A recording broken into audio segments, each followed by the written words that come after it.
Welcome you all for the fourth session of National Webinar on Coping with COVID-19, Teaching and Learning for Professional Excellency, Opportunity and Challenges. I'm your host Sandesh D'Souza, Assistant Professor, St. Philomena's College, Mysore.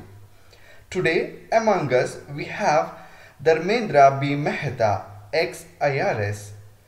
Dharmendra B. Mehta commenced his career as a chartered accountant with additional qualification in cost accounting and Bachelor of General Law. He enjoyed an eventful bureaucratic career in the Indian Revenue Service, having qualified in the 1990th batch of Civil Service exam. After a decade-long career as an IRS officer, he has embraced the opportunity of financial market and the challenges of independent entrepreneurship by establishing Allegro. He is an active and has astute presence in the financial market as an investor in stock and bonds. Allegro's ownership of wind power unit in Karnataka has been motivated by a big picture of environmental imperative for clean energy and to address the energy deficit of the nation in a sustainable manner. He was a laterally inducted president of Canara Builder Association. He looks forward to an impactful second inning as the second term elected president of CREDAI, Mangalore chapter.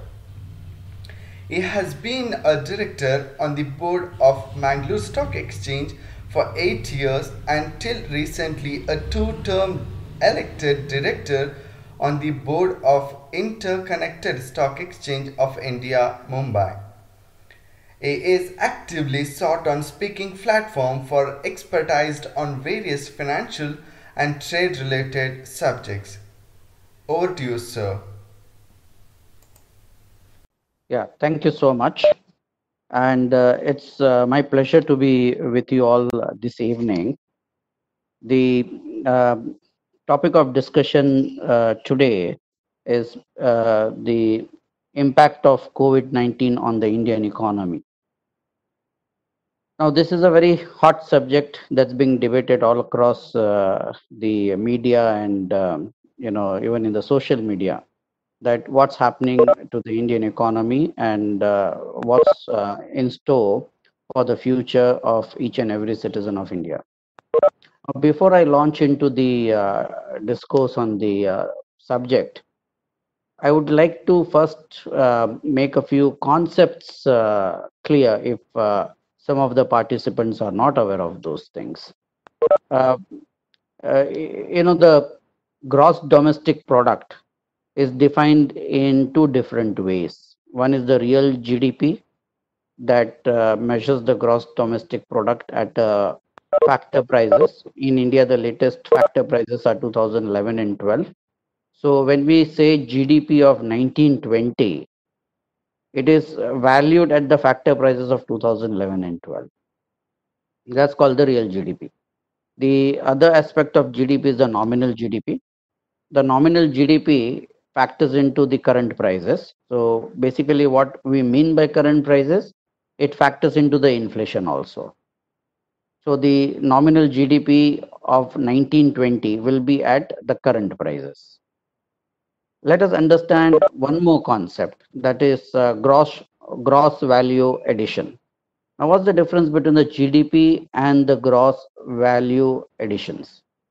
The GDP plus subsidies on products or services given by the government subtracted by the indirect taxes on the products is the gross value addition. Now, the concept of gross value addition is very important to understand when we later on try to appreciate the policy announcements by the finance minister, why certain things were done and certain things were not done, and how it impacts the GDP, over a period of time. Now, it's a given thing that because of the lockdown and COVID-19, not only in India but globally.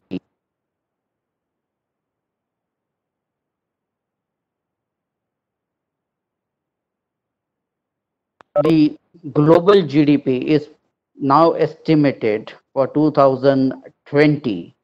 They work out globally for the calendar year is minus 3.6%. That's the latest estimates on the global GDP. The estimates for Indian GDP for the financial year 2020-21 is estimated anywhere between minus 2% to minus 6%. Different analysts, different economists have different figures. The Reserve Bank of India has not come out with any particular number of GDP as of now, but it has indicated that the current year GDP will be in the negative.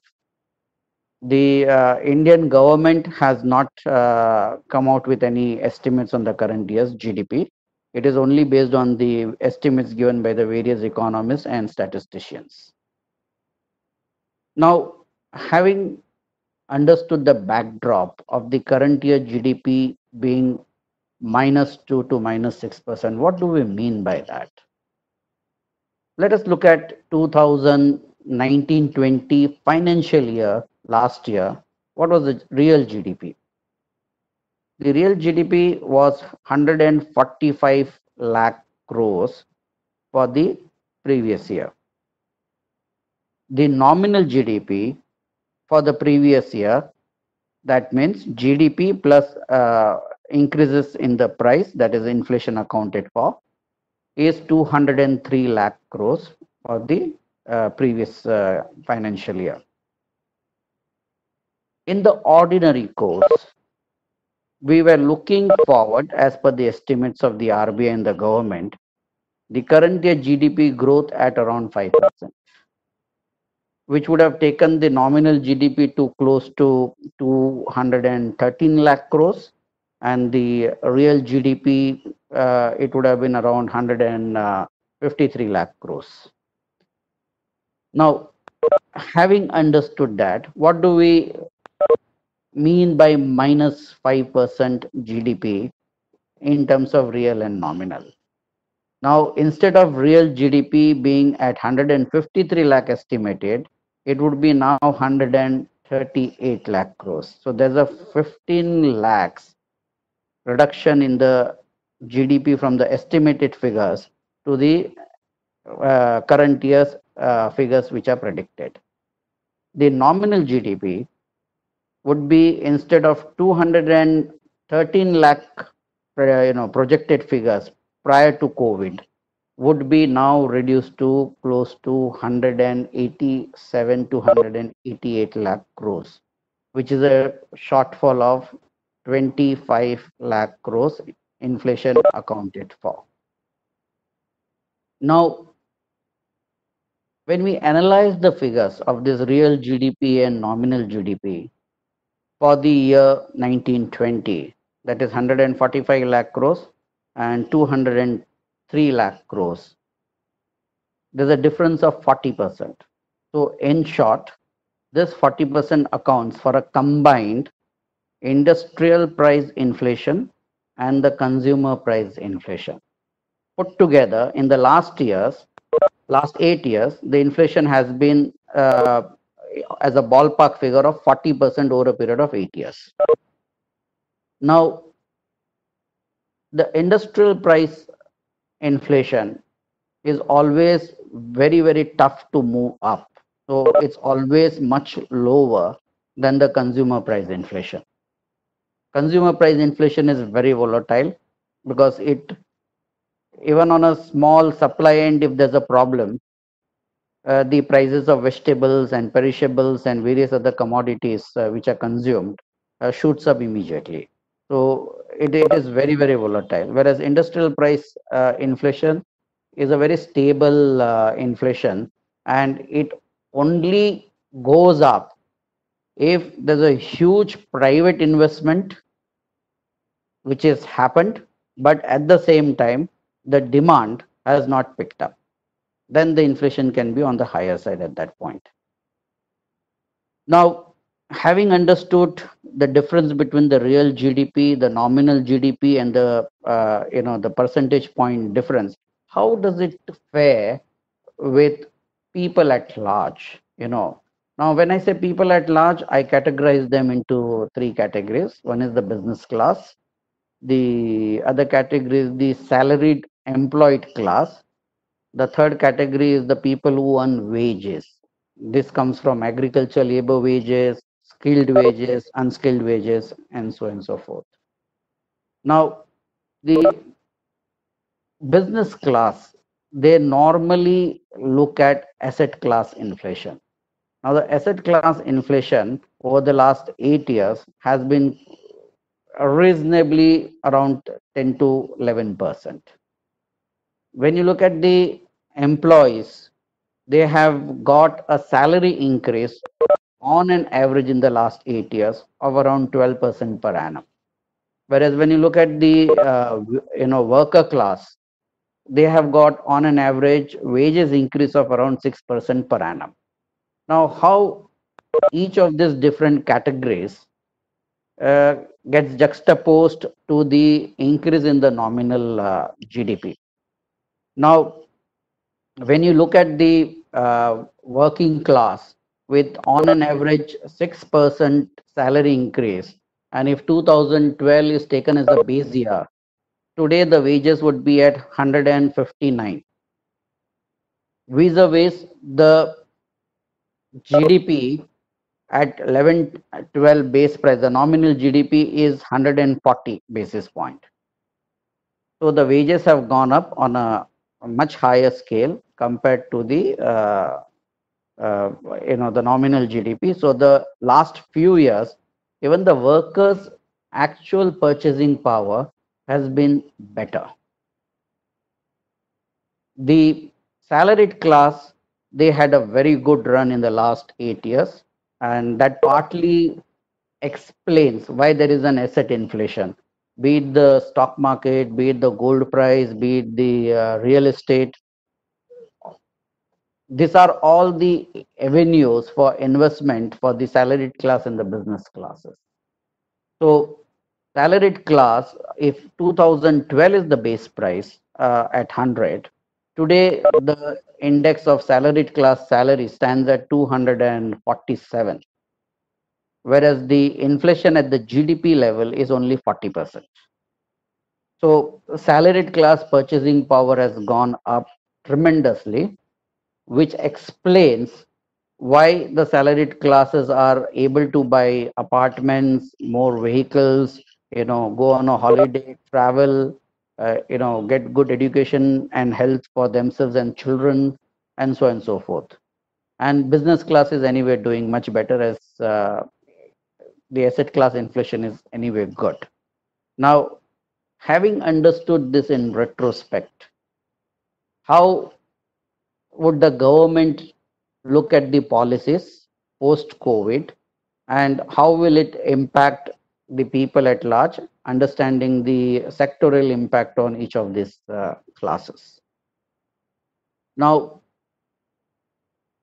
with COVID 19 and lockdown, the first thing that happened was there was a huge liquidity crunch because it was a very abrupt halt to the wheels of the economy.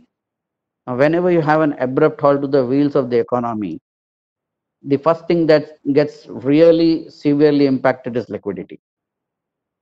Liquidity can kill businesses. Liquidity can even bring a country's GDP to a grinding halt and take the country into bankruptcy. Let's understand this policy measures which have come out post COVID from two different perspectives. One is handling the liquidity side, second is handling the demand and supply side. Now, when we talk about liquidity and demand and supply, what are we talking about in terms of policy nomenclature? We are talking about monetary measures and fiscal measures. Monetary measures are the domain of the Reserve Bank of India. Now, what are the steps Reserve Bank of India has taken to ease out the difficulties that has cropped up due to COVID-19? And then we will further go into what are the fiscal measures are normally the domain of the finance ministry. So what are the measures the FM has taken and announced to handle the fiscal situation? Now coming to the Reserve Bank of India, in the uh, if I am not wrong, third week of April or fourth week of April, the RBI had come out with certain policy measures by reducing the repo rate of interest, which was followed by a further reduction just a week back. Now the repo rate of interest in this 3 months has been reduced by 70 basis point at the first instance and 40 basis point at the second instance. So total it is 110 basis point. There's a reduction in the repo rate, and with the reduction in the repo rate, the banks will follow suit by reducing the rate of interest, both for the industrial borrowings as well as for the consumer borrowings. The second measure which the Reserve Bank had taken was to reduce the reverse repo rate. Now, what is this reverse repo rate? It is the rate of interest which is paid by the Reserve Bank to the banks when the banks park their funds with the Reserve Bank of India. Now, in this environment, the intention of the government is that banks should lend more and more rather than investing their surplus with the Reserve Bank of India. So there was a larger reduction in the reverse repo rate, and reverse repo rate has been reduced from, uh, if I am not wrong, in the first instance by 70 basis points, then second instance 25 basis points, and third instance again 40 basis points. So in all 135 basis points, primarily to discourage banks from parking their funds with the Reserve Bank of India and earn easy interest than to lend to the people at large. Now, banks have immediately reduced rate of interest on various fixed deposits, including saving bank rates. Now, State Bank of India is going to give only 2.5% interest on your saving bank accounts. Now, you can compare the two rates. One is the reverse repo rate, which is now at 3.35% after all the reductions, and the SB rate of interest, which the banks offer to the customers, which is at now 2.5%. Even today, it is profitable for the banks to lend money from the SB accounts to the RBI. But the gap has narrowed down, and this will motivate banks to lend more and more. So this is one aspect of the monetary policy. The other aspect is making funds available to the businesses where it is required, be it MSME, be it large corporates, or be it farmers, or be it small traders or individuals. Now, we are all aware, we have all read in the papers and social media that the 6 months EMIs moratorium has been announced by the banks. What it means is, in this particular moratorium is, if you are having a housing loan or a car loan, you need not pay your EMI for the 6 months from ending March till 31st August, and it will get added as EMI with added interest on this because of the time factor after your original time duration of the loan gets over. Whereas for businesses, there's a separate policy. The moratorium will be converted into a short-term loan, and it will have to be paid over a period of next few months.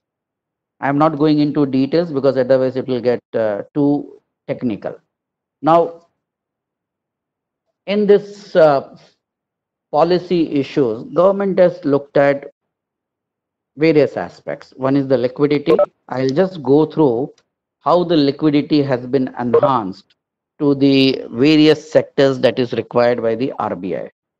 The first sector where the RBI is really addressed, because we have to understand that 99.5% of the businesses in India are under MSME category. The immediate announcement of 10% COVID emergency loan and 20% 10% COVID loan and 20% emergency loan, that is in all 30% loan, has been extended without any collateral to all the MSME units. And this amount of 3 lakhs which has been announced has also been kept flexible. In case if need arises, this amount can be increased further. On top of this 3 lakh crores, the RBI has announced subordinate debt for stressed MSME. Wherever the MSME has gone into NPA, another 20,000 crores has been announced for that. And the government has announced investable funds into MSME of around 50,000 crores. The modalities of that is still awaited. So roughly around 3,70,000 crores is the resources made available to MSME. Now, there are a few government refinancing agencies like NABARD, SIDBI, National Housing Bank. Now, they in turn finance the banks to cater to specific sectors. Now, to enhance the credit availability to the banks to cater to the specific sectors, specific allocations of around 80,000 crores has been made to NABARD, SIDBI and NHB put together so that more funds can flow into the specific sectors. The non-banking finance companies, which are also monitored by RBI, not as stringently like the scheduled banks, they were facing a huge liquidity crunch. Now, to sort out their liquidity issues, uh, the RBI has announced a special liquidity scheme for NBFCs, housing finance companies, and mutual funds. Uh, 30,000 crores as a special liquidity scheme and partial guarantee scheme of 45,000 crores, in all around 75,000 crores. The DISCOMs, that is the power distribution companies in all the states which distribute the power, had run out of liquidity completely. And they were in turn not able to pay to the power producers. Now, in my introduction, it was mentioned that we are producers of wind energy. Now, in Karnataka, we are selling our wind energy to BESCOM, which is a DISCOM in Bangalore. And in Maharashtra, we have a wind energy farm in Nasik, where we are selling to Maharashtra State Electricity Department. Now, both these DISCOMs, in the absence of liquidity, had stopped releasing the payments for the power they had purchased. Now, if the power manufacturing companies are not given money at this critical juncture, most of the power producers would have shut down just for want of money. And to address this very acute problem, the Reserve Bank of India and the government has announced a package of 90,000 crores, which will be directly paid on behalf of DISCOMs to the power generating companies so that the power production continues and we don't suffer a blackout just because of the liquidity crunch. In this pandemonium of lockdown and people not able to go out, agriculture sector took a huge beating, and they were either not able to access the markets, or even if they were able to access the markets, they were not getting paid for the produces they were selling. So in the last 3 months itself, under the Kisan credit card scheme, 2 lakh crores have been provided to the farmers, and another 86,000 crores of farmer loans have been provided. So in all, more than with various other schemes, totally 4 lakhs 40,000 crores has been provided to farmers. Now these are all liquidity measures. Let me once again make it clear, all these amounts which are made available are in terms of liquidity, in terms of loan, in terms of assistance for monetary purposes. They are all returnable at lower rate of interest or at rate of interest fixed between the different parties. These are not subsidies. These are not direct benefit given to these sectors. Now, looking at the interest moratorium figure, the total lending by the Indian banks, Indian scheduled banks, is to the tune of 97 lakh crores. And with a 6 months moratorium, the rough estimate that's worked out on the interest moratorium figure, which individuals, business people, and everybody who had borrowed a loan would have had to pay, was close to around 6 lakh crores. Now, this amount of 6 lakh crores has been deferred, as already explained in my previous remarks. So that's a huge relief at this point in time, not to pay interest and EMIs.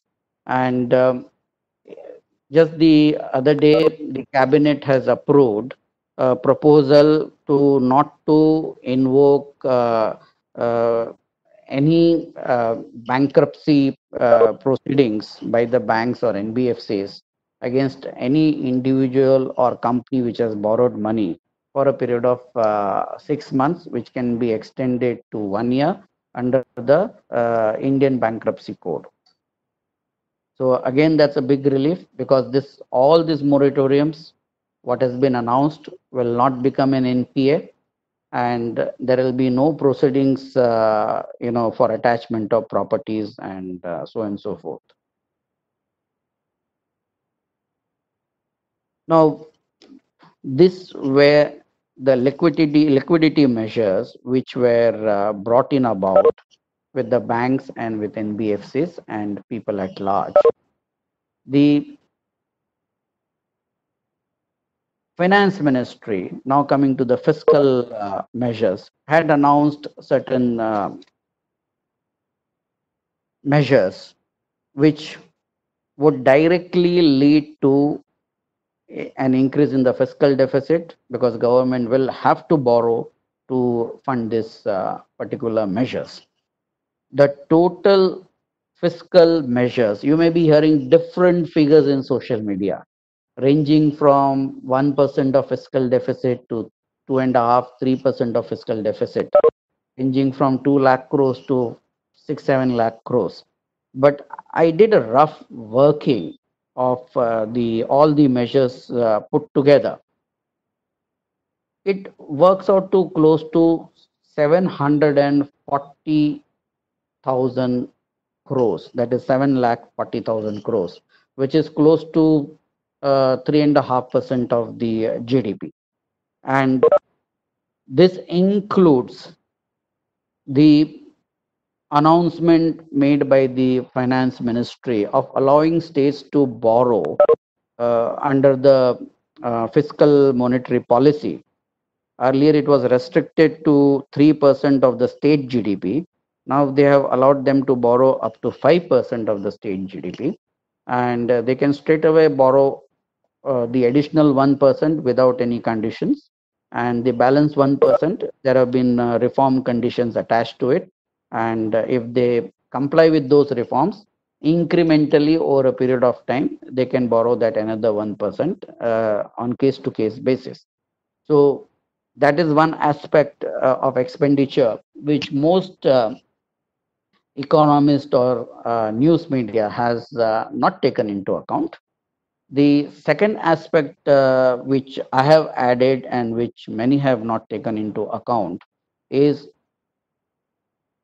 all the borrowings which have been made available to MSME and different other sectors. Many are guaranteed by the government. Now, there will be delinquencies as we move forward in many of these funds which are made available, as I said earlier. And this for this delinquencies provision has to be made by the government, because this additional losses will not be borne by the banks. It will be finally borne by the government or by the credit guarantee schemes, where the government will be bearing the cost of guaranteeing the credit. So when we add all in all, it comes to 740 lakh crores, which is around 3.5%. Now, in this, different sectors have been addressed. Let me go through very quickly. For the COVID-19 health measures itself, the government has given 15,000 crores. Under the Manrega, the government has enhanced from earlier 40,000 odd crores to 105 lakh crores, so 65,000 crores additional. The state borrowings from 3% to 5%. Totally, it may add to 428 lakh crores. Revenue loss due to tax concession, 7,800 crores. Pradhan Mantri Garib Kalyan Program, 170,000 crores, 1,70,000 crores. And as I earlier said, guarantees and delinquencies in the loans, which may amount to almost 100,000 crores. Free food grains and so on and so forth, all put together around 740 lakh crores. Now, we have gone through the measures taken by the RBI and the government to enhance the liquidity, the measures taken by the finance ministry to direct benefit to people in terms of fiscal deficit.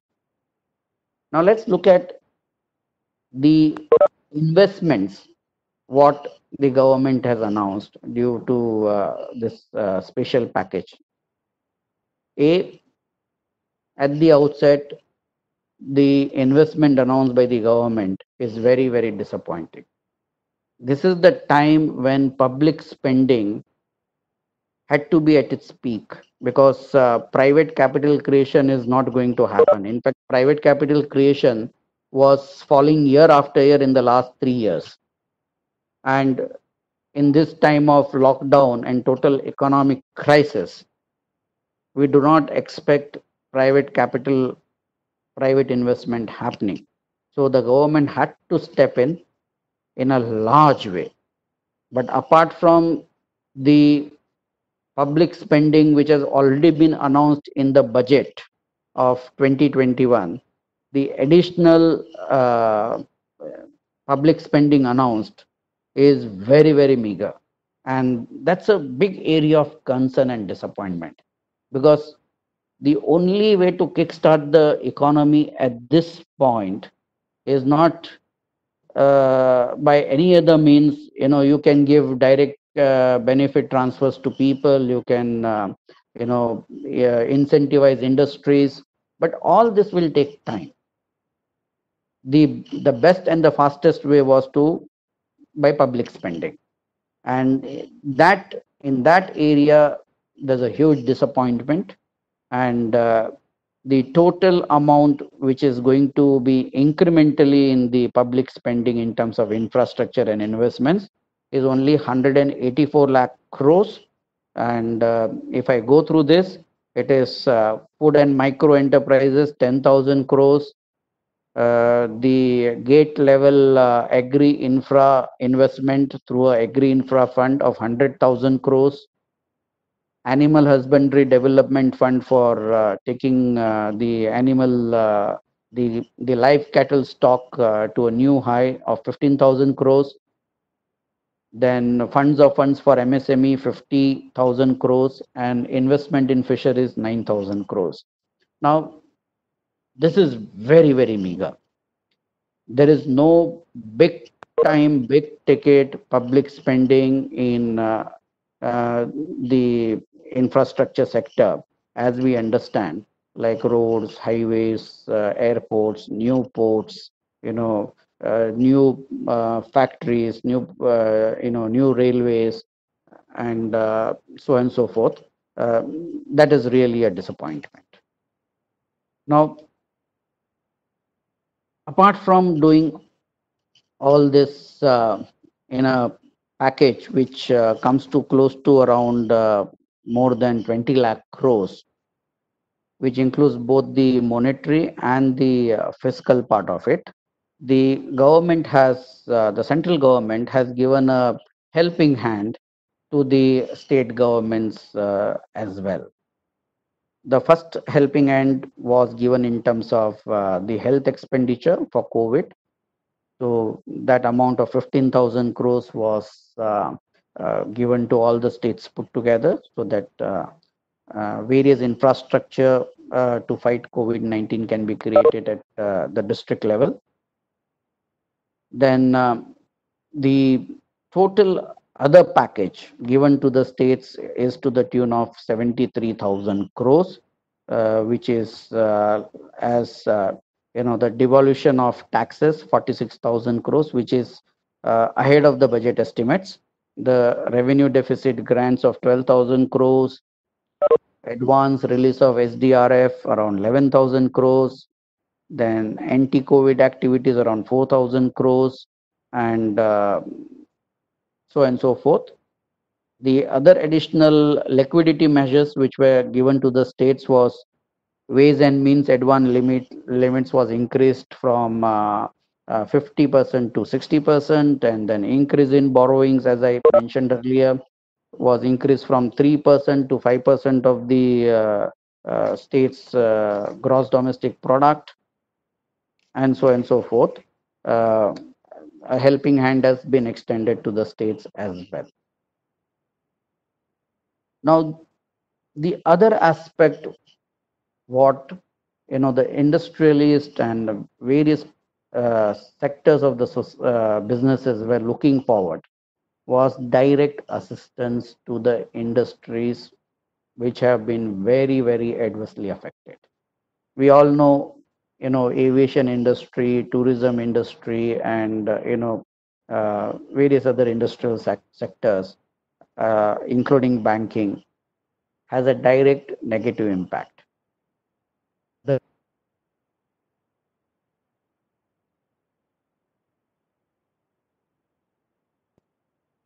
from giving any direct assistance to any industrial sector or any industry as such, despite there being a clamor for a huge bailout for the real estate industry, the automobile industry, the aviation industry, but government has not done that. Now, why the government has not done that? There's a Despite the need with so many of these industrial sectors, and despite the precedents there in the Western world, like the US or the European Union, where direct bailout packages have been given to various industries. Now, this takes us back to the definitions which I had given to you of GVA. Now, if you give product subsidies, or if you give bailouts to any of these industrial sectors, it brings your GDP down, because all these bailouts will have a direct negative impact on your GDP. So on one hand, you are helping the industries and making them, recoup their losses, but at the same time, it becomes a loss for the government because the GDP comes down. And to fund this subsidies, government has to increase the borrowings and it increases the fiscal deficit. So that's the primary reason when already the predictions are between -2 to -6% GDP. If you are going to give another 2 or 3% of GDP as a direct bailout packages to industries, we will get into a very dangerous situation. Already, Moody's has given an indication of downgrading the Indian economy to from stable to negative, and we don't want this to be affirmed as negative. Right now, it's only an indication, but we don't want it to be affirmed as negative status. So, to avoid that, this has not been done. The second clamor was to reduce the GST, and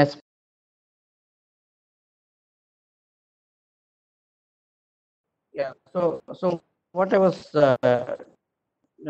hinting at was there was a big clamor for GST reduction both from the common man and from the industries at the same time. But again, when we look at the GDP concept, GDP includes indirect taxes. And if you reduce your indirect taxes, it has two problems. One is your GDP comes down straight away, and to government revenue, to, and to fund the government revenues,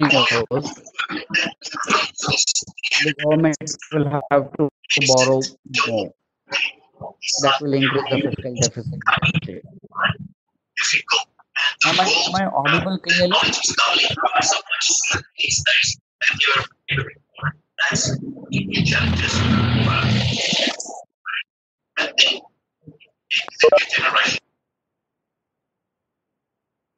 Yeah, am I audible?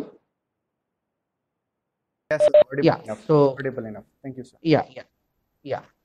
Now, one more aspect which we were looking forward from the government was reforms in various sectors.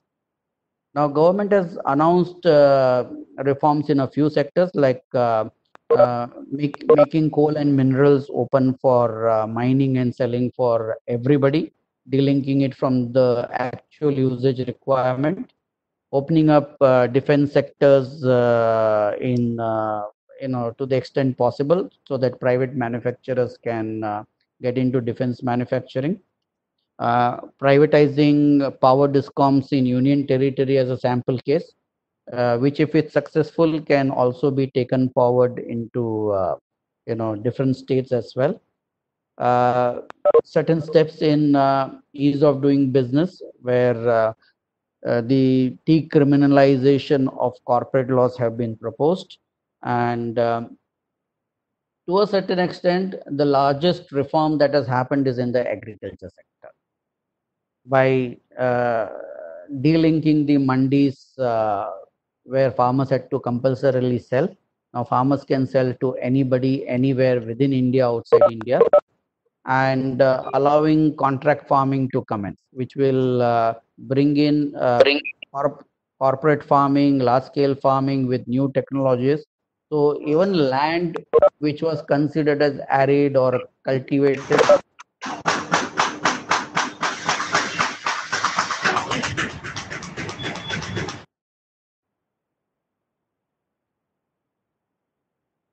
but beyond this, a lot of reforms were expected in administrative reforms, judicial reforms, labor reforms, and land related reforms. Partly it has been announced where industrialists can buy agriculture land, but to a large extent that has not happened.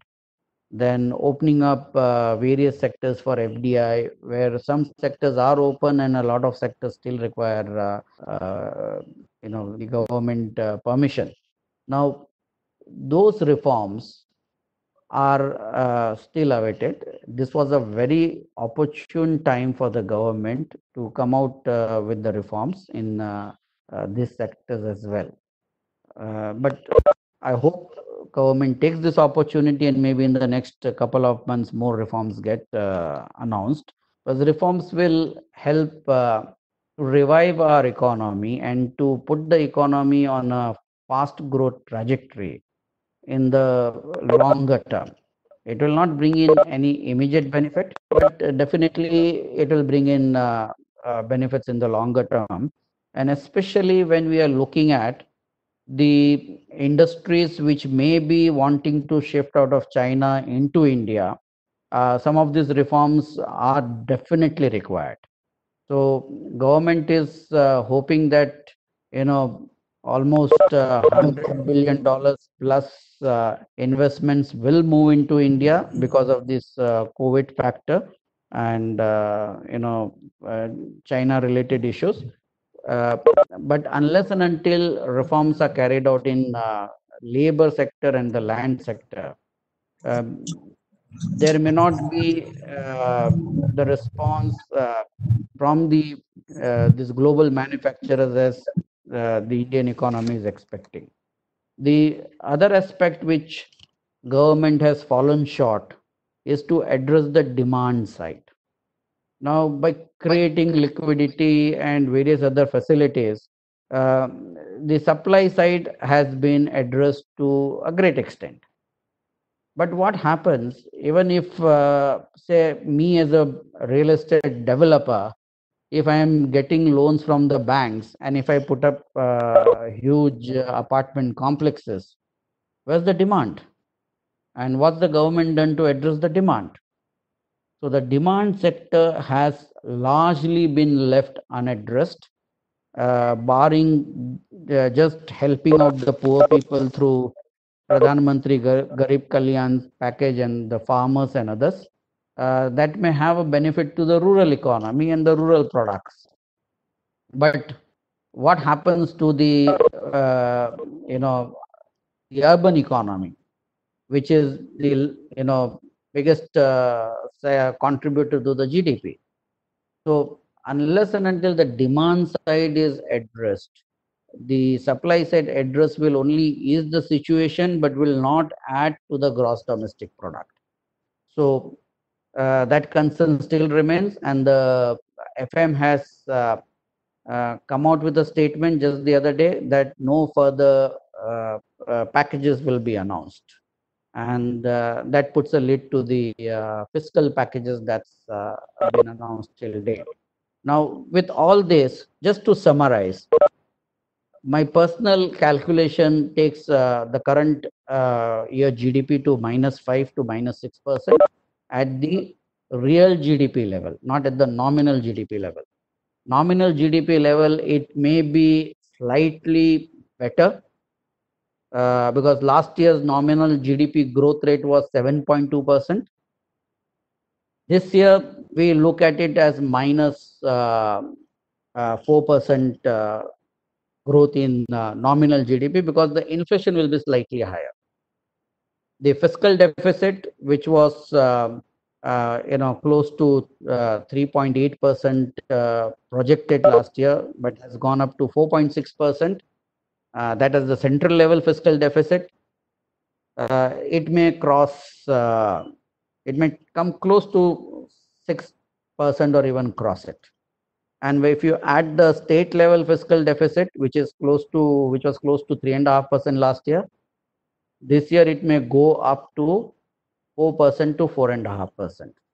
So the total combined fiscal deficit for the current financial year between the center and the state would be about 10%. Now, that's not a good sign. And many who were feeling that Moody's downgrade was not justified or unfair is perhaps being a little too optimistic and overlooking the reality. Now, if your total fiscal deficit, state and center combined, is going to be 10% or about 10%, the alarm bells should start ringing. There's another factor which has rung the alarm bells is the debt to GDP ratio. Last year itself, it was 69% total debt of the government to the gross domestic product. Now, you have to factor in two things in the current financial year. One, there is a negative GDP and there is a higher borrowing. So both combined, it looks like we will be touching anywhere close to 74 to 75% debt to the current year GDP, and that's alarming. It is, the economists believe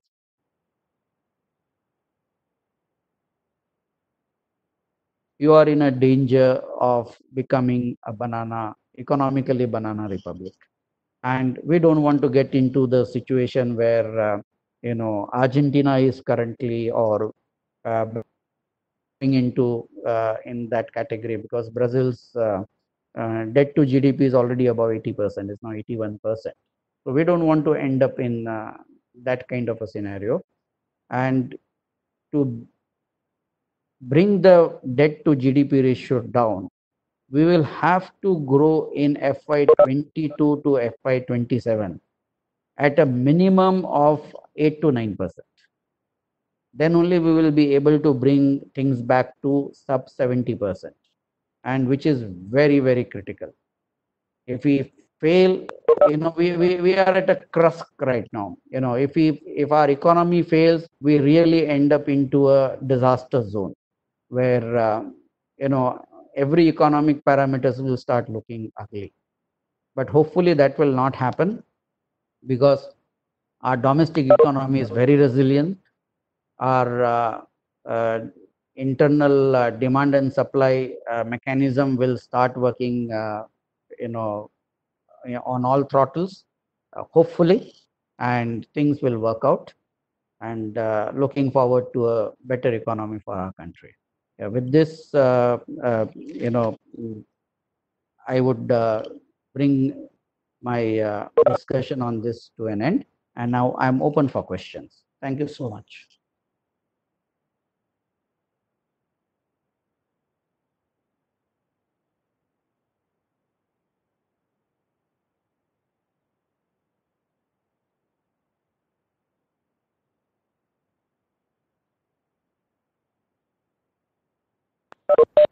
Yeah, thank you so much for giving the insight about the Indian economy, sir. I have a question for you, sir. So Yeah. presently, there are investors who have already invested in the mutual fund and systematic investment plan, and where the market is down and the price being the NPV has gone down. What is the message from your side to them? Whether we need to continue in a long term base or whether to hold the SIP or mutual fund? Uh, See, right now, because the markets are flushed with global liquidity, we may see a disconnect between the reality at the ground level and the stock market prices. So, like USA is virtually back to its all-time highs. If you look at Nasdaq and some of the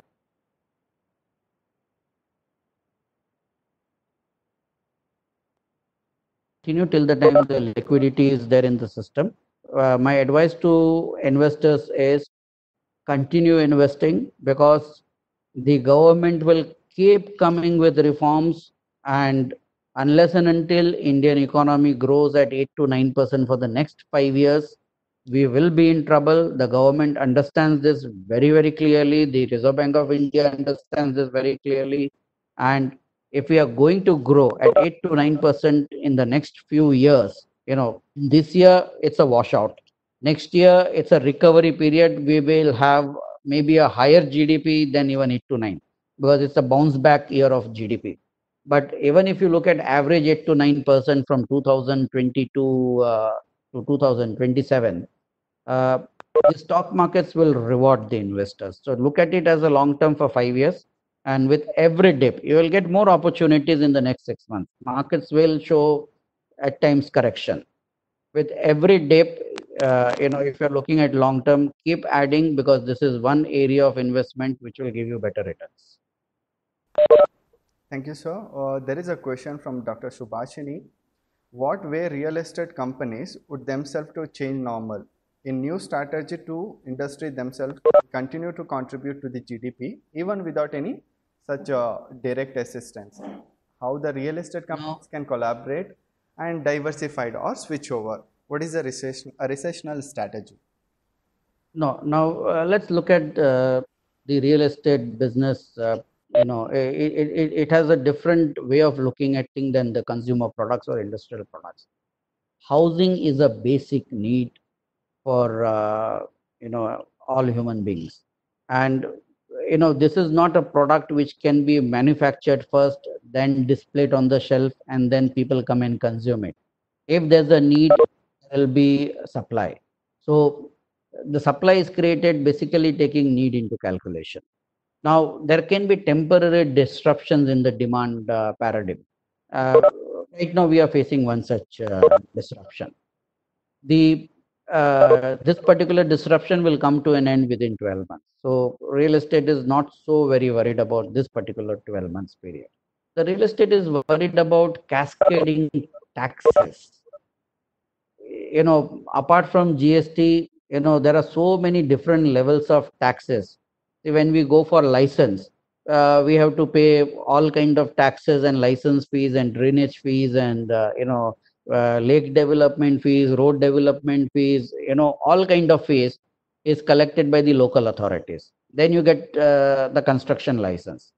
And when you buy land, you have to pay stamp duty. When you do a joint development with landowner, you have to pay stamp duty. When you sell the flats, you have to pay additional stamp duty afresh. There is no setback. There is no input tax credit of stamp duty. So it's stamp duty on stamp duty. GST is applicable.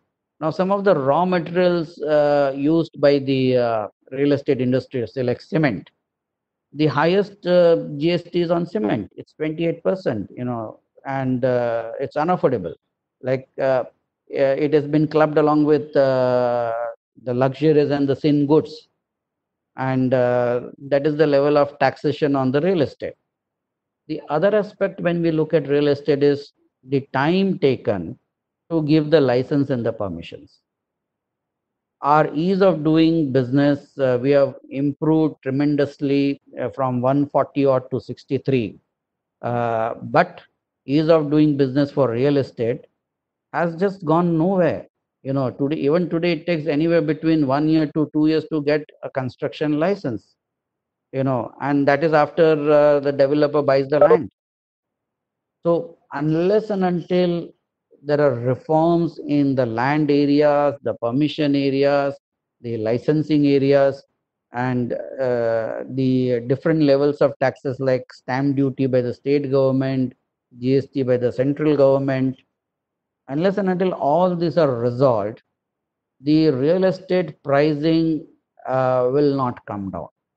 Because this, if you look at the calculation of all the taxes put together on a particular product, when someone is buying an apartment, say for 50 lakhs, out of that 50 lakhs, 40 lakhs is, out of that 50 lakhs, 40%, that is 20 lakhs, is just taxes. Nothing else but taxes. So if this 20 lakhs can be brought down to 10 lakhs, straight away that benefit can be passed on to the home purchaser. So real estate sector has to be looked at differently.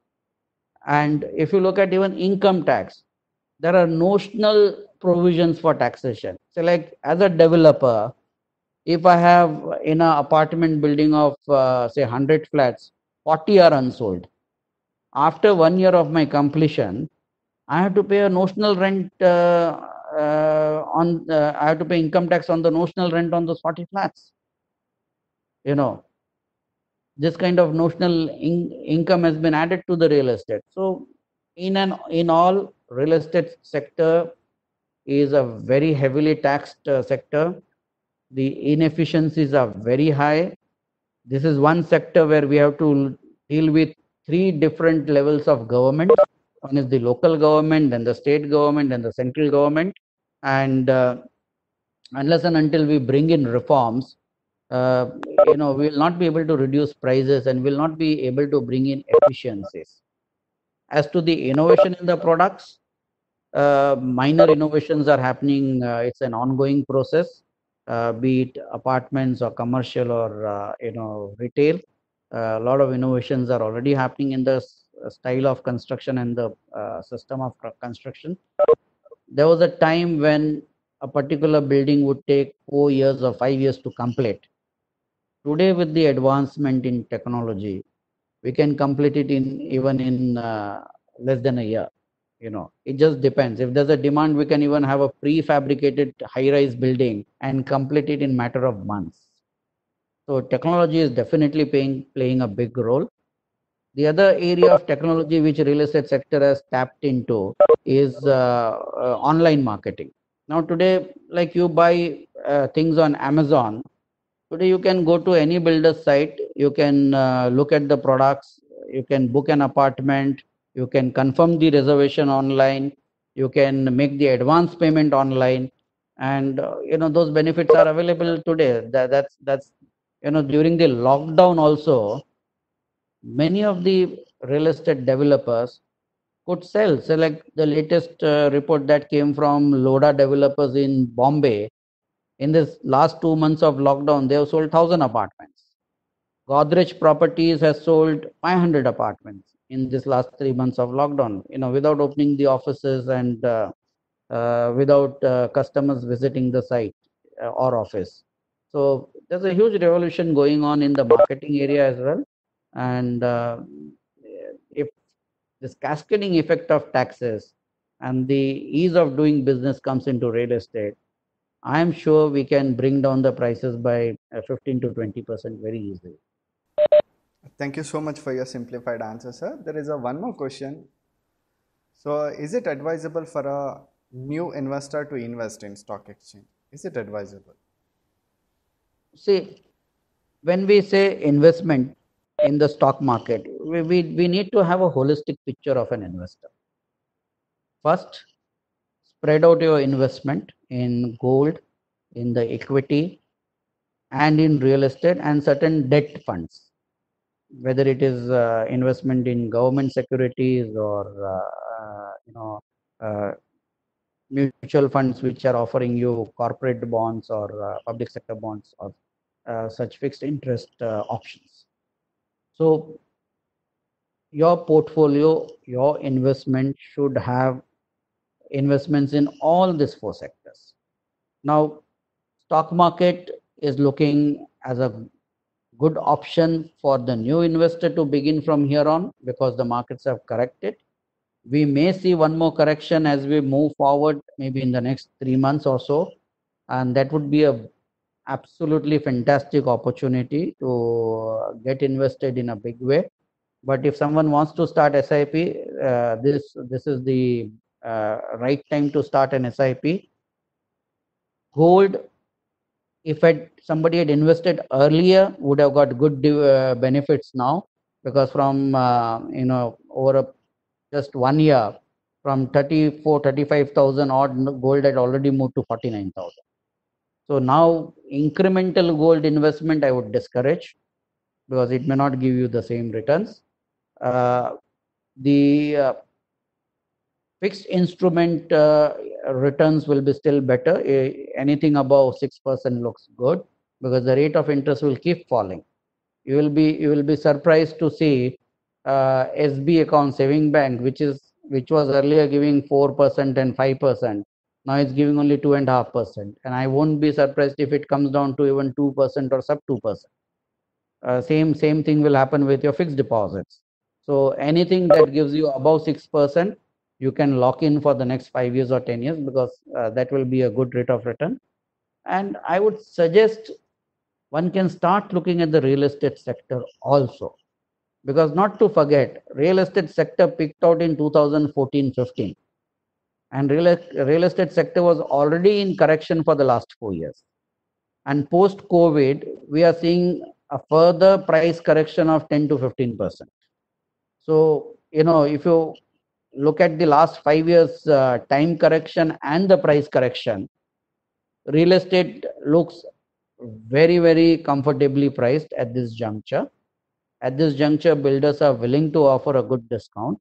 And if you have a good price point, good location, real estate also offers a good opportunity to invest. Thank you, sir. One more question. What would be the impact of COVID-19 on exchange rate policy of India? See, when you talk about the exchange rate policy of India, the government does not have any exchange rate policy per se. It is the RBI which monitors the exchange rate. Now, exchange rate is not independently decided. The exchange rate is a culmination of various factors like your growth in GDP,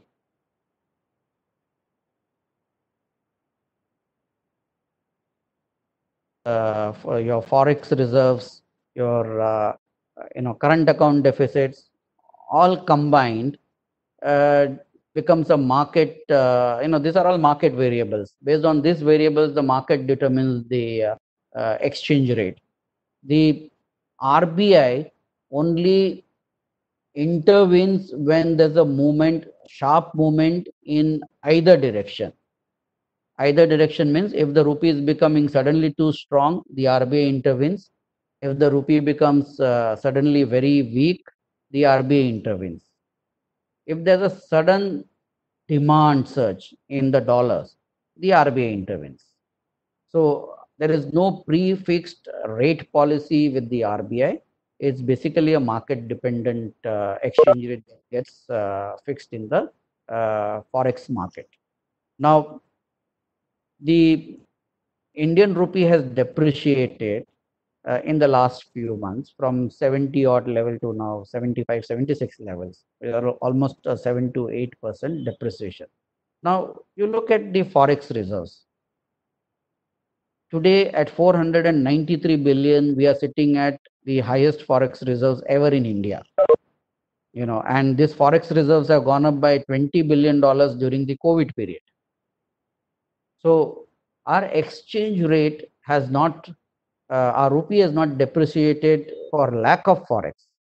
It's the contrary, forex has gone up, but our rupee has depreciated because of the weakening of our economic indicators, like the GDP will be minus, fiscal deficit will be high, debt to GDP ratio is getting more and more adverse, and so on and so forth. So unless and until we are able to correct the economic indicators very fast over the next 2 years or so, we will see the rupee weakening. And as soon as we start correcting all these economic parameters and we show economy as a growing economy, fiscal deficit under control, we will see rupee strengthening from that point in time. So, we don't have a fixed rate policy either with the government or with the RBI. Thank you, sir. I have one more question from my side. Why did the central government restricted the policy on FFI? I mean, foreign institutional investment. No, the government has not created any additional restriction post COVID, but for China centric investments. That was one change that was announced by the finance minister. And many countries, many European countries have also brought out a similar restriction on China, particularly taking advantage of this economic crisis and stock market uh, crisis to buy out some of these blue chips, companies in any country. Now, India has also taken a cue from that and has brought in restrictions. Even today, China can invest. Only thing is that automatic route for investment in the stock market has been converted into investment after taking the government approval. So China still can invest, and uh, from time to time, as and when certain uh, changes were required, the government has carried out. So like there was a participatory note, which was a policy brought in by the Congress government at that point in time, and when the SEBI and the government realized that participatory note was becoming more and more opaque, and nobody could trace the investor from where the money was coming, and the global money laundering problem, the terrorist funding issues, and various other problems started cropping up. So the government started discouraging participatory notes. Similarly, Mauritius, which had tremendous advantage of bringing in FI funds into India, a lot of restrictions have been put. New double tax treaty has been signed with Mauritius, which is at par with the Singapore tax treaty. And now it's not as easy, for anybody to just have a address in Mauritius and start investing in India. So a lot of those changes keep happening from time to time. Yeah, thank you, sir. So one more question. Will Indo-China border problem will worsen the economy of our country? Uh, uh, I don't give so much importance to Indo-China border problem. This is kind of creating news and pressure by China on Indian government, uh, just reminding the Indian government that we can rig up the border disputes, because China is annoyed with India because of the certain policy changes India has made, and China does not want some of the global factories which are based in China to shift out of China into India, and telling the global world that that India and China at the border, there exists a very dangerous and volatile situation, and somehow creating an impression in the global world that it's not a safe place. India is not a safe place for investments. Beyond those posturing, I don't see it having any impact, because the world is wise enough to understand this, and this will have a minimal impact. It's only uh, the posturing China is taking. But what I am happy about is that because of this posturing by China, India could send a very strong message to China that the world is standing with it, and that India is not going to buckle down, and India is not going to compromise on any of these things. So that has even helped India to strengthen itself in the eyes of China and in the global eyes. Uh, the moral authority and the right that the stand we have taken, and the tough stand we have taken at our borders gets validated not only by the Western world, not only by the US or European Union or Russia. Even Australia has stood by us. Even Japan has stood by us.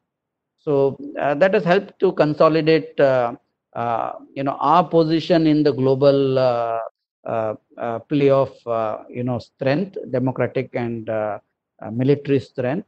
And I think it's been an opportunity for India to